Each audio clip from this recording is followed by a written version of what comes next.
warahmatullahi wabarakatuh.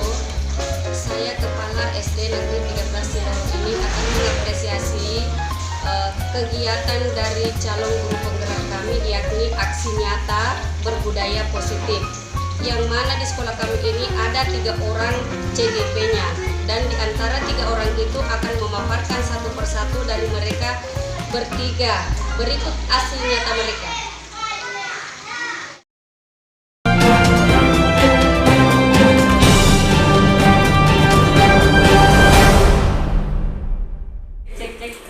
Baik, Assalamualaikum warahmatullahi wabarakatuh. Waalaikumsalam warahmatullahi wabarakatuh.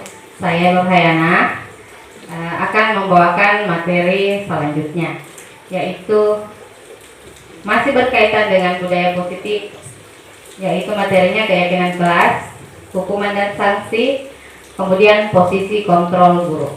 Nah, sebagai pembukaan tadi Bapak Rusdi sudah menjelaskan tentang teori kepalan tangan. Nah, saya mau bertanya lagi sama Bapak Ibu. Kira-kira kepalan tangan tadi kalau diminta membuka dalam hal kebaikan dengan tujuan kebaikan, apakah Bapak Ibu akan membuka kepalan tangan tersebut? Ya, silakan. Ibu Kepala Sekolah. Terima kasih banyak atas kesempatannya untuk memberikan masukan ini atau pendapat saya mengenai masalah kepalan tangannya. Ketika saya diminta untuk membuka kepalan tangan saya ini, saya harus mengoreksi diri saya. Apakah dengan sebelum saya mengepal tangan saya ini kan harus punya ada prinsip tersendiri ya. Kenapa saya harus mengepal ini tangan saya? Jadi ketika saya merasa dari dalam diri saya itu bahwa sudah memang sudah bisa tercapai dengan kepalan tangan saya sebelumnya ini, maka saya akan buka kepalan tangan saya. Tapi ketika saya koreksi atau evaluasi diri dengan saya bahwa belum ada hasil dengan perjanjian kepalan tangan saya ini, maka saya dengan tidak akan membuka kepalan tangan saya itu sebelum ada hasil. Jadi intinya ketika ada hasil yang bisa yang harus dilepaskan ini, maka saya akan buka kepalan tangan saya. Terima kasih banyak Ibu. Kalau kita istilahkan apa kepalan tangan kita ini sebagai apa yang kita pahami, apa yang kita percayai, dan bagaimana kita membentuk cara-cara kita selama ini mendisiplinkan siswa.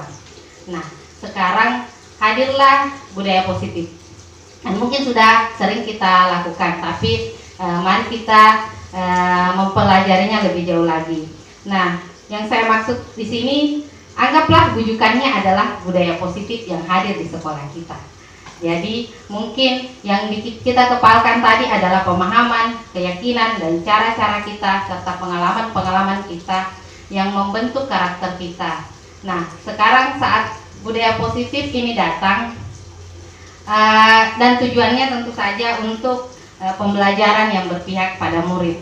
Apakah kita tidak ingin merubah persepsi kita menjadi persepsi lebih baik lagi? Apakah kita akan terus mempertahankan cara-cara lama kita? Pasti berat, sebagaimana kita tadi mau mempertahankan apa yang kita pegang. Nah, dalam budaya positif ini kami akan memberikan materi, memberikan pemahaman yang mungkin berbeda daripada apa yang telah kita lakukan selama ini, selama bertahun-tahun mengajar. Nah, di sini saya akan melanjutkan apa yang materi yang dibawakan oleh Bapak Rusdi. Nah, keyakinan kelas. Mari kita menyamakan mungkin pendapat tentang apa itu keyakinan kelas. Di sini saya mengutip apa yang ada dalam modul, yaitu keyakinan kelas adalah nilai-nilai yang berlaku dan diyakini di dalam kelas. Kemudian, bagaimana keyakinan kelas itu? Keyakinan kelas merupakan bagian dari disiplin positif. Disiplin positif tadi adalah sudah dijelaskan oleh senior saya, Bapak Rusdi, bahwa kedisiplinan positif itu adalah kedisiplinan yang datang dari dalam atau intrinsik. Nah, disiplin positif ini bisa dilatih menjadi sebuah karakter. Bagaimana caranya? Yaitu dengan diterapkan secara berulang-ulang sehingga menjadi kebiasaan, dan kebiasaan akhirnya terbentuklah budaya atau karakter. Nah, kemudian tujuan pembelajaran dari keyakinan kelas ini adalah kita dapat memahami pentingnya memiliki keyakinan kelas sebagai fondasi, arah, tujuan sebuah sekolah atau kelas yang akan menjadi landasan dalam memecahkan konflik atau permasalahan di dalam sebuah kelas atau sekolah. Dan sebagai guru, pasti setiap hari kita akan berhadapan atau menghadapi konflik-konflik dengan siswa, siswa dengan siswa, bahkan guru dengan guru. Nah, dengan adanya keyakinan yang positif, insya Allah kita pasti bisa memecahkan masalahnya. Kemudian, yang kedua tujuannya adalah dapat memahami proses pembentukan dari peraturan-peraturan. Kita beralih, bukan lagi peraturan, bukan lagi tata tertib, kita beralih ke keyakinan kelas.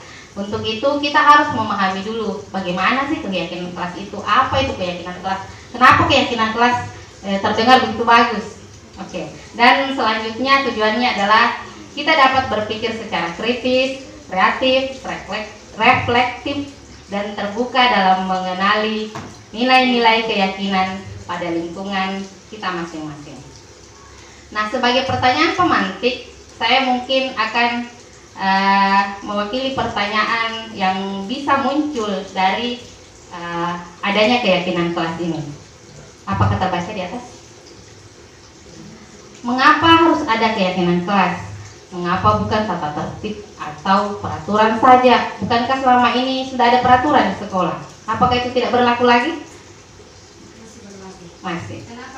Karena di dalam kelas itulah kita dan tadi saya mengatakan bahwa waktu mungkin yang bisa menjadi contoh atau yang bisa mendisiplinkan kita. Nah, sementara di dalam kelas itu kalau kita lihatkan waktu istirahat hanya beberapa menit saja. Itulah kita keluar, pada saat itulah kita berada di luar ruangan, dan yang menjadi paling lama itu waktunya pada saat kita berada di luar di dalam kelas, dilihat dari jadwal pembelajaran itu. Sehingga itulah yang membuat kita keyakinan kelas barangkali. Ya, kalau begitu berarti mungkin artinya pembiasaan itu membutuhkan waktu. Jadi untuk menjawab pertanyaan ini, mari kita melihat pertanyaan berikutnya dan kita merefleksikannya. Mengapa kita memiliki peraturan harus menggunakan masker untuk keluar rumah di saat pandemi COVID ini? Tidak usah dijawab dulu, simpan jawabannya. Kira-kira kita silakan ibu-ibu, bapak-ibu menyimpan dulu jawabannya dalam hati dan kita samakan jawaban kita sebentar ya. Kemudian terus ada juga aturan bahwa harus memakai helm saat berkendara sepeda motor. Dan aturan ini tertulis. Ada juga aturan yang mengatakan bahwa dilarang membuang sampah sembarangan. Sebenarnya tanpa kita baca pun aturan ini, kita sudah meyakini bahwa aturan ini penting, berlaku untuk kita dan pasti memberikan kebaikan kepada kita. Nah, apa yang kita yakini dari menggunakan masker saat keluar rumah adalah untuk kesehatan dan untuk keselamatan. Kemudian mengapa memakai helm? Untuk keamanan dan untuk keselamatan. Dan mengapa dilarang membuang sampah adalah untuk kebersihan dan untuk kesehatan. Nah, Bapak Ibu, keyakinan kelas ini, di sini nilai-nilai inilah, misalnya tadi ada nilai keselamatan, kesehatan, keamanan, nilai inilah yang kita yakini. Dan nilai inilah yang akan kita bentuk, kita jabarkan dalam keyakinan kelas. Nilai-nilai ini yaitu nilai-nilai kebajikan dan prinsip-prinsip universal, artinya berlaku di mana saja dan untuk semua orang, yang disepakati bersama juga, disepakati bersama seluruh orang, tidak mengenal suku, tidak mengenal negara, bahasa, semuanya sama. naik motor ya harus pakai helm, keluar rumah saat COVID ya pakai masker dan sebagainya. Ya, saya mengutip juga pendapatnya beliau Diana Boston, yaitu keyakinan akan lebih memotivasi seseorang dari dalam atau memotivasi secara intrinsik. Kalau dia keyakinan bukan lagi peraturan. Seseorang akan lebih tergerak dan bersemangat untuk menjalankan keyakinannya daripada hanya sekedar mengikuti serangkaian peraturan-peraturan. Murid juga demikian. Jadi intinya budaya positif ini adalah tugas utama kita sebagai guru, yaitu pembelajaran yang berpihak pada murid. Dan kita ingin memberikan disiplin positif, yaitu disiplin yang datang dari dalam murid sendiri. Sebenarnya kalau benar-benar ditegakkan, kita jadi guru sebenarnya enak, tidak usah menghukum lagi, kita tinggal mengarahkan anak tergerak hatinya, dan pasti budaya tersebut akan turun-temurun diikuti oleh adik-adik kelasnya. Nah, kalau tadi pertanyaannya mengapa keyakinan kelas, mengapa bukan tata tertib dan peraturan saja, maka ini sudah terjawab. Karena murid perlu mendengarkan dan mendalami sendiri tentang suatu keyakinan, supaya timbul motivasi intrinsik dari dalam dirinya daripada mendengarkan peraturan-peraturan yang mengatur mereka. Silakan. Bagaimana cara saya lanjutkan? Bagaimana cara menentukan atau membuat keyakinan kelas? Keyakinan kelas dimulai dari membuat kesepakatan kelas. Cara membuat kesepakatan kelas sudah pernah saya praktekkan di kelas saya dan akan saya tunjukkan bagaimana video pembuatannya. Mari kita simak penampilan dari saya. Oke. Nah, ini adalah proses pembuatan kesepakatan kelas di kelas 5.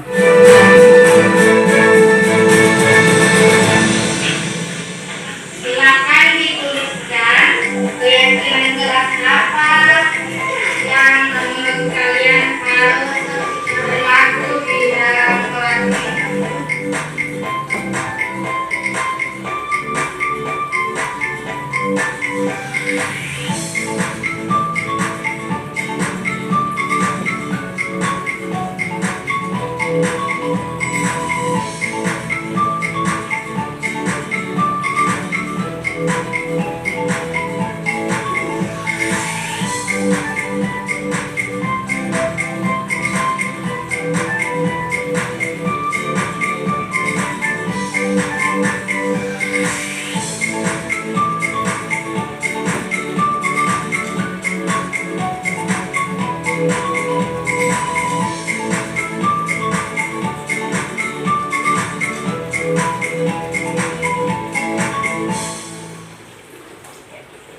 Ya, sebagaimana yang kita lihat dalam video, saya akan sedikit menjelaskan tentang proses pembuatan kesepakatan kelas.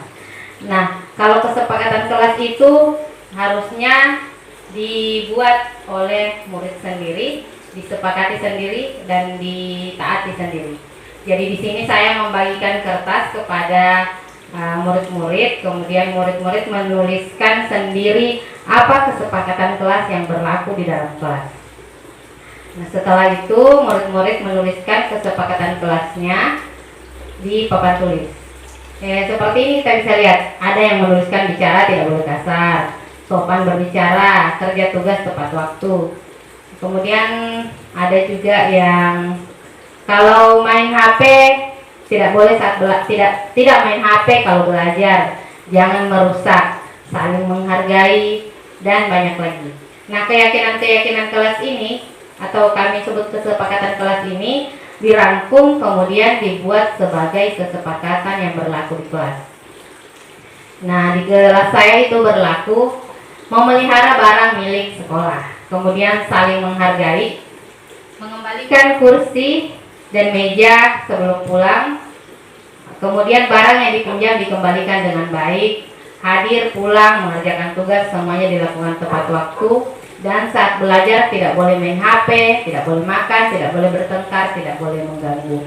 Nah, bagaimana menegakkan kesepakatan kelas ini nanti akan dijelaskan oleh teman saya, karena penjelasan kami itu saling terhubung dan saling melengkapi satu sama lain. Baik, saya akan menjelaskan lebih lanjut tentang peraturan. Maaf.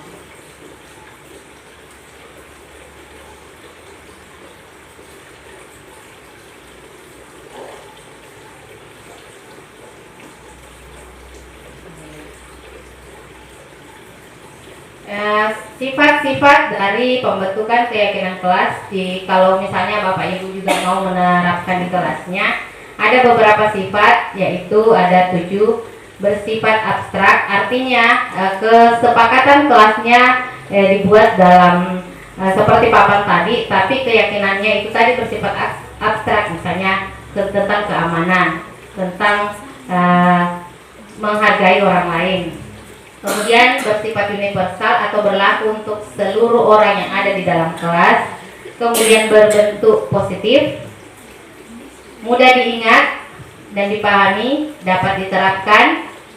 Kemudian kontribusi semua anggota, artinya semua anggota atau semua siswa berkontribusi dalam menyusun kesepakatan kelas tersebut. Kemudian ada peninjauan kembali, artinya kesepakatan itu tidak mutlak, artinya bisa saja berubah kalau misalnya tidak sesuai. Nah, saya lanjut ke hukuman dan sanksi. Pertanyaan pemantiknya adalah, mengapa murid harus dihukum? Kira-kira ada yang bisa memberikan masukan atau pandangan tentang pertanyaan ini?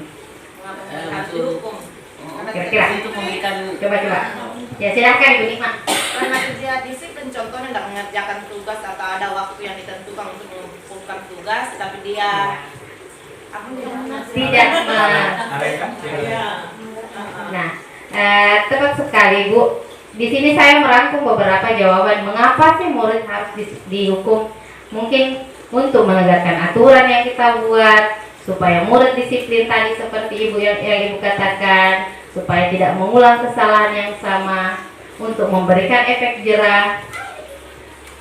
Tapi tujuan terbaiknya adalah tujuan kita bersama, yaitu supaya murid belajar dari kesalahannya dan menjadi orang yang lebih baik lagi. Nah, kalau tujuan kita seperti ini, sebenarnya murid gak usah dihukum. Nah, kalau nggak dihukum dia apa? Nah, saya maaf ya, agak oke.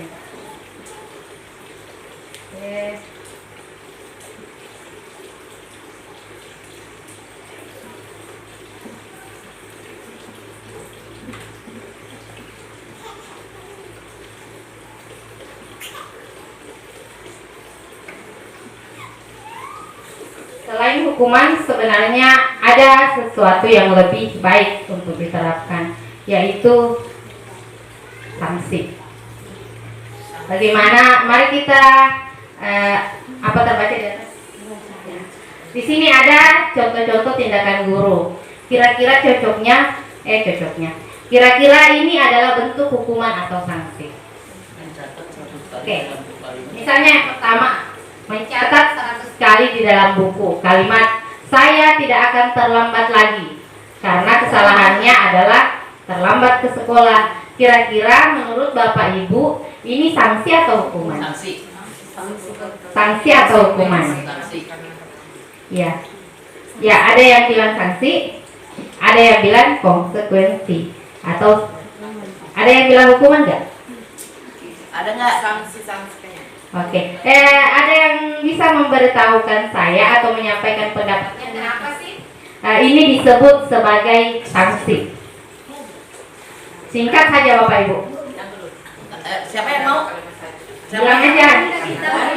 Silakan. Ya, kalau sanksi itu memberikan hukuman, tetapi dengan cara mendidik juga ya maksudnya. Ya. Tapi kalau hukuman itu berupa fisik gitu ya. Oh, gitu. Kalau menurut saya Ya, gitu. betul. Ya. Ya, sebentar kita akan menguraikan bagaimana itu sanksi dan bagaimana itu hukuman. Tapi selama kita mendidik, mengajar, kita kan sudah melakukan hampir semua ini mungkin pernah kita lakukan. Ya, betul. Dan mungkin kita menganggapnya sebagai sanksi, tapi sebenarnya ini hukuman. Oh. Mungkin kita menganggapnya ini untuk mendidik, tapi sebenarnya mungkin hasilnya tidak sesuai dengan apa yang kita pikirkan. Ya. Nah, kita lanjutkan lagi ya. Ini sebenarnya adalah hukuman Bapak Ibu. Yang mana itu? Oh itu. Menulis itu hukuman. Oh, hukuman. Oh. Nah, sebentar, kenapa ini hukuman, kenapa ini sanksi, akan kita jelaskan lagi ya. Kemudian misalnya ada lagi, nah ini untuk berolahraga nih. Lari mengelilingi lapangan basket 2 kali karena terlambat hadir di sekolah. Bukan cuma bukan cuma guru olahraga, hampir semua guru mungkin. Atau mungkin waktu di sekolah mungkin kita juga pernah dihukum seperti ini. Ya betul. Kira-kira ini hukuman apa sanksi? Ayo. Hukuman. Oke, sudah pintar semua. Hukuman benar. Nah, yang ketiga, murid diminta untuk push up 15 kali karena tidak menggunakan masker ke sekolah. Kira-kira ini hukuman apa sanksi? Sanksi. Karena nggak masker gitu. Iya, Sanksi. sanksi. Sanksi apa hukuman? Ya, ada yang bilang sanksi, ada alasan Ibu, Bapak Ibu. Dia asalnya dapat masker katanya. Iya, karena nggak pakai masker toh. Masker kan bukan di aturan apa namanya itu, karena masa pandemik dia harus pakai masker. Nah, sanksinya, jadi sanksinya adalah push up gitu. Oke. Oh, iya. Kemudian lanjut ya. Polisi. Ini adalah hukuman. Bapak Ibu, ini adalah hukuman. Kenapa hukuman? Jadi selama ini kita menganggap kita itu sudah kasih sanksi ke murid, tapi sebenarnya itu hukuman. Hukuman. Begitu. Jadi kalau Pak Polisi Hukuman karena jarang ada kegiatan yang dilakukan. Oke. Betul. Menurut Ibu hukuman adalah karena ada kegiatan. Sebentar kita akan bahas lebih rinci lagi yang mana hukuman, yang mana sanksi, apa dampaknya bagi murid. Akan kita bahas. Namun kita lihat dulu apa tindakan kita selama ini, masuk hukuman atau sanksi. Ya. Menggantikan muncul lagi. Menggantikan kertas tugas teman yang telah dicoret-coret. Sudah muncul ya? Pasti itu Itu tidak ada dikarenakan sanksi. ada beban di situ. Oke. Karena tidak ada beban menurut Ibu kepala sekolah. Kemudian membersihkan tumpahan air di meja, tulis karena tersenggol pada saat belajar. Sanksi apa hukuman? Membersihkan Tumpahan air di meja karena tersenggol pada saat belajar. Jadi anak-anak. Oke, sanksi. Sanksi. Kemudian meminta murid meminta murid tidak mengenakan sepatu seharian karena tidak mengenakan sepatu hitam. hukuman. Itu. Iya, jadi murid melepas sepatu seharian. Hukuman karena Iya. maksudnya kalau merasa panasnya apa bagaimana? Iya, iya. Nggak ada tuh sepatu. Betul Bu. Ya, ini hukuman ya. Kita sepakat. Kemudian yang terakhir, lari keliling lapangan basket 2 kali karena terlambat di pelajaran PJOK. Rasanya hukuman itu bukan Hukuman apa sanksi? Hukuman. Seru sekali ya. Iya, seru sekali. Karena kenapa? Kita mungkin sudah sering melakukan penindakan kedisiplinan seperti ini, namun kita masih tipis sekali membedakan yang mana hukuman, yang mana sanksi. Nah, ini sebenarnya sanksi, Bu. Kenapa sanksi? Kenapa? Oke, saya suka sekali kalau diskusinya penuh dengan rasa ingin tahu seperti ini. lari mengelilingi. Oke, mari kita lihat kenapa dia sanksi, kenapa dia hukuman. Ada perbedaan hukuman dan sanksi. Hukuman itu prinsip menghukum adalah sesuatu yang menyakitkan harus terjadi pada siswa. Tapi sedangkan sanksi sesuatu harus terjadi saja.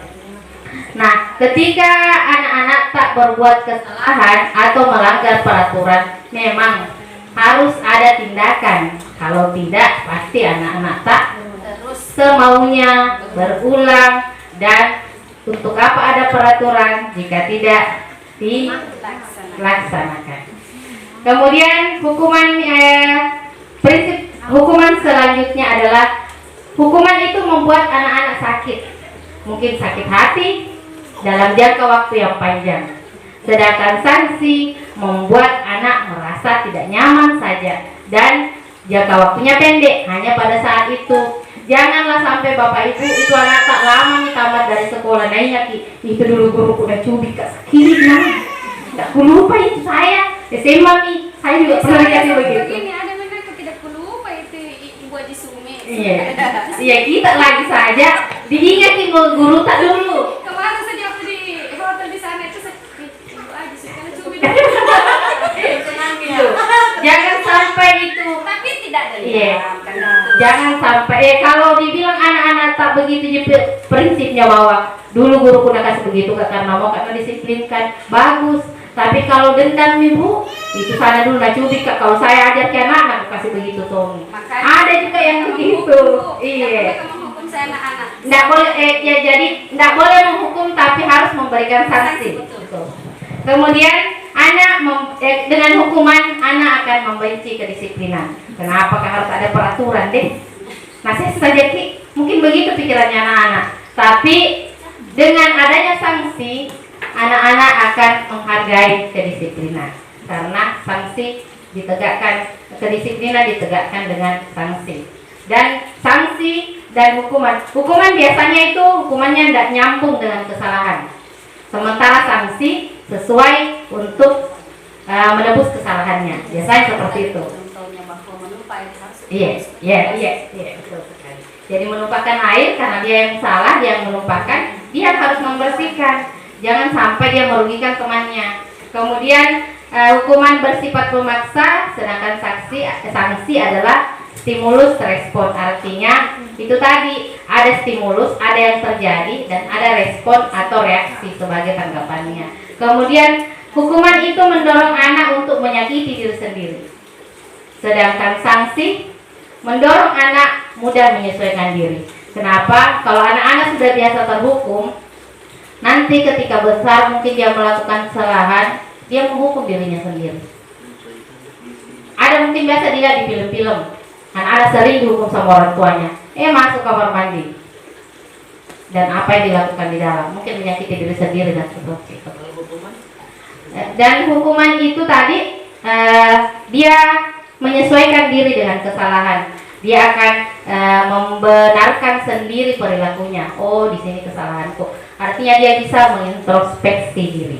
Kemudian dengan hukuman itu ada konsep diri yang buruk. Artinya anak-anak itu saya melanggar tak jelek itu saya sepatu palek, mungkin begitu pemikiran anak-anak. Tapi kalau ada sanksi akan ada konsep diri yang baik karena dia merasa saya telah memperbaiki diri saya dari kesalahan dan saya tidak akan mengulangi lagi. Nah, kemudian selanjutnya kalau hukuman anak belajar untuk menyembunyikan kesalahan. Pasti cari alasan. Begini kamu udah kukerja PR karena meninggal ki nenekku, padahal tidak sih. Iya, padahal ada nenek yang lewat-lewat di belakang. SMP kan saya begitu, ada temanku begitu. Kepala sekolahku sendiri pernah bagaimana? Dia ditahan sama polisi pada waktu itu, terus dia mengatakan karena dia lampu merah, dia bilang buru-buru kapa meninggal ki nenekku, katanya ini tidak ada yang ngurusi, padahal itu neneknya sudah jadi ini persoalan kata-kata saja, persoalan kata-kata saja yang membuat diterima alasannya karena tidak ada yang mengurusi, padahal neneknya sudah lama meninggal. Iya, betul. Dan memang tidak ada juga yang mengurusi yang lama. Iya, betul sekali Ibu. Jadi kalau hukuman pasti anak-anak cari cara bagaimana caranya supaya dia bisa menghindari hukuman. Sedangkan kalau sanksi, anak-anak belajar untuk mematuhi, menaati peraturan. Ini juga sebenarnya berlaku sekali Bu, pelajaran ini tuh bagi saya sendiri pribadi itu sebagai orang tua mendisiplinkan anak. Ketika belajar tentang budaya positif ini, saya banyak mengambil pelajaran. Bagaimana perilaku kita pada anak. Kemudian hukuman ini biasanya muncul rasa marah, rasa bersalah, dipermalukan, merasa tidak dihargai bagi anak. Dan kalau anak punya konsep diri seperti ini, mereka akan tumbuh dengan karakter-karakter yang negatif. Nah, sedangkan ketika kita memberikan sanksi, anak-anak itu kehilangan hak, tapi cuma untuk sementara. Kemudian mereka dibuat tidak nyaman, mereka diasingkan dari kelompoknya. Misalnya saat dia mengganggu, naik dulu, kita kasih sanksi, kita kembalikan lagi ke kelompoknya. Kalau mereka sudah merasa tidak nyaman, kita arahkan mereka bagaimana caranya supaya mereka memperbaiki diri. Nah, kemudian saya lanjut ke materi berikutnya. Materi saya yaitu posisi kontrol guru. Di sini posisi kontrol guru, mari kita menyimak lagi. Kita ini ada di posisi mana? Nah, ya, tujuan pembelajarannya adalah kita dapat melakukan refleksi atas praktik disiplin yang dijalankan selama ini dan dampaknya untuk murid-murid kita. Dapat mengetahui penerapan disiplin restitusi di posisi monitor agar dapat menciptakan lingkungan yang positif, aman, dan nyaman. Jadi sudah kelihatan di sini bahwa ada posisi monitor, di sini sebenarnya mentor dan manajer. Kemudian dapat berpikir kritis, kreatif, reflektif, dan terbuka atas penemuan diri yang didapatkan dari mempelajari 5 posisi kontrol. Nah, di sini saya membuat tingkatan-tingkatan untuk posisi kontrol.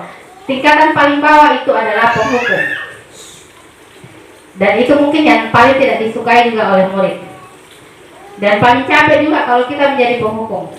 Kemudian ada guru sebagai pembuat murid merasa bersalah, kemudian guru sebagai teman, guru sebagai pemantau, dan yang terbaik di sini guru sebagai mentor atau manajer, atau juga istilahkan coach. Nah, guru sebagai penghukum, kita semua pasti pernah, termasuk saya. Tapi di sini kita belajar sama-sama bagaimana sih sebenarnya yang paling baik. Nah, guru-guru, orang-orang yang menjalankan posisi penghukum senantiasa mengatakan bahwa sekolah itu harus ada sistem, alat yang dapat menekan murid-murid lebih dalam lagi. Murid harus dikontrol sepenuhnya. Jadi gurunya biasanya kita sebut otoriter. Jadi menurut guru itu dia percaya bahwa hanya ada satu peraturan yang ada di kelas, yaitu peraturannya dia, caranya dia. Anak-anak tidak boleh begini bagus bu, begini bagus bu, harus ikut. Nah, guru-guru yang menghukum itu biasanya mengatakan patuhi aturan saya, atau awas kamu selalu saja salah.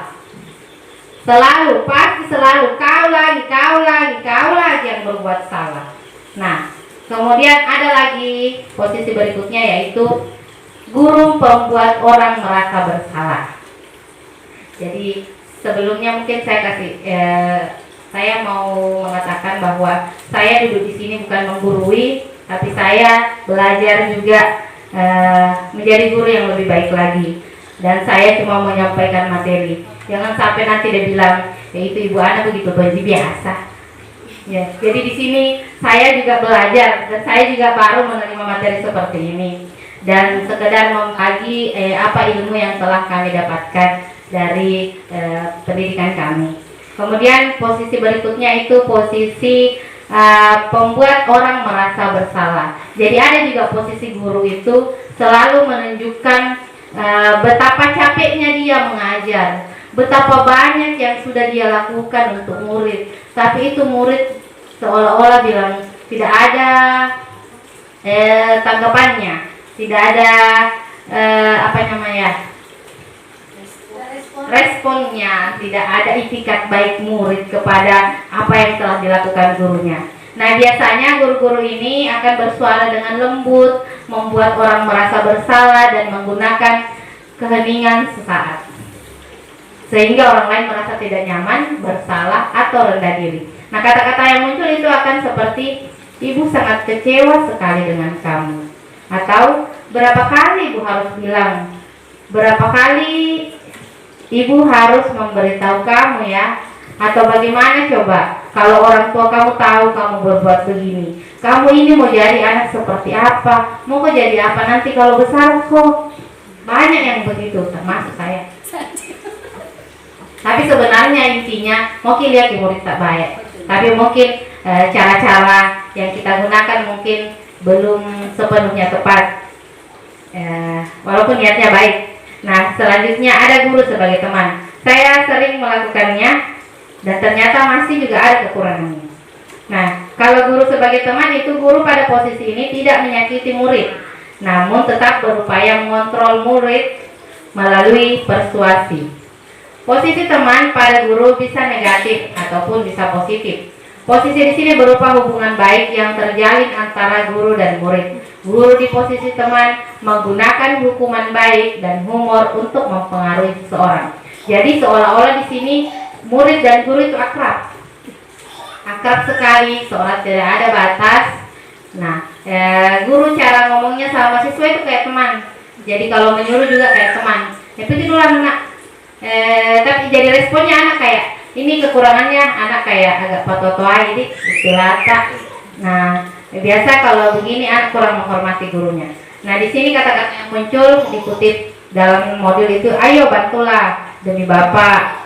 Jadi ceritanya guru itu mau palece. Biasanya kalau jadi teman mau palece, tidak menyuruh. Kata-katanya kan ini bahasanya bahasa agak baku. Jadi sebagaimana kata-kata kita biasanya.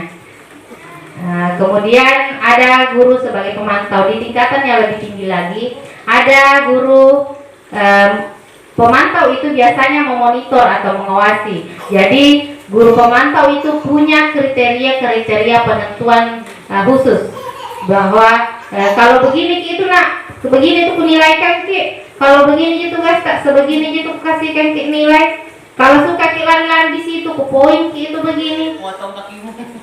Potong kukumu. Oke. Nah, monitor itu biasanya guru-guru mengawasi dan tersedia pensil dan kertas penilaian di tangan. Nah, biasanya guru-guru seperti ini akan berkata, peraturannya apa, kamu harus apa. Apa yang telah kamu lakukan, sanksi atau konsekuensinya apa.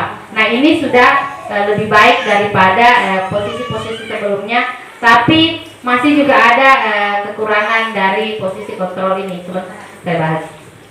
Yang terbaik adalah, ya menurut apa yang kami pelajari, posisi yang terbaik adalah posisi manajer atau mentor, di mana guru berbuat sesuatu bersama dengan murid, mempersilahkan murid mempertanggungjawabkan perilakunya, mendukung murid agar dapat menemukan solusi atas permasalahannya sendiri. Nah, cara menjadi mentor itu tadi akan dijelaskan juga oleh teman saya. Nah, di dalam karena sebentar akan dijelaskan, jadi saya singkat saja. Penjelasannya, tugas seorang manajer itu bukan mengatur perilaku murid, tetapi membimbing murid untuk dapat mengatur dirinya sendiri. Bukan memisahkan murid dari kelompoknya sebagai penghukum, tapi mengembalikan lagi murid ke kelompoknya dengan pribadi yang lebih kuat dan bertanggung jawab. Kemudian ini adalah 5 posisi kontrol. Saya jelaskan sedikit sebelum saya tulis. Di posisi penghukum dan pembuat orang bersalah itu, karakter anak atau kedisiplinan anak itu dikontrol dari luar. Begitu juga dari posisi kontrol teman dan pemantau. Sementara ketika dia di posisi manajer, anak-anak bisa mengontrol sendiri dirinya. Kemudian ciri-ciri dari penghukum itu tadi, guru menghardik, guru menunjuk-nunjuk, menyakiti, menyindir secara verbal maupun secara fisik. Kemudian membuat orang bersalah juga biasanya dikatakan ibu kecewa, ibu ini sudah capek. Kemudian saat posisi teman tadi, guru berbuatnya itu seperti palece, apa istilahnya palece? Membujuk. Kemudian kalau guru pemantau itu punya pengukuran yang jelas, sementara manajer itu mengajukan pertanyaan-pertanyaan. Yang ingin saya garis bawahi di sini adalah hasil. Hasil dari guru penghukum adalah muridnya memberontak, menyalahkan orang lain, berbohong, mengelak, dan sebagainya. Kemudian ketika guru menjadi orang yang membuat muridnya merasa bersalah, hasilnya adalah siswa menyembunyikan, menyangkal, dan berbohong juga tentang alasan-alasannya.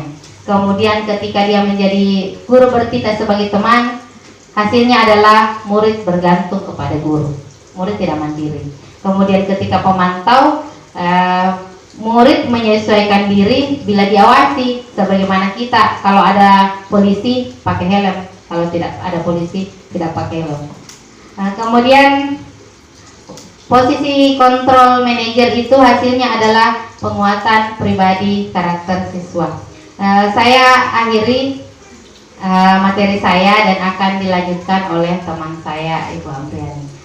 Untuk itu saya mengucapkan terima kasih atas partisipasi dan perhatian Bapak Ibu.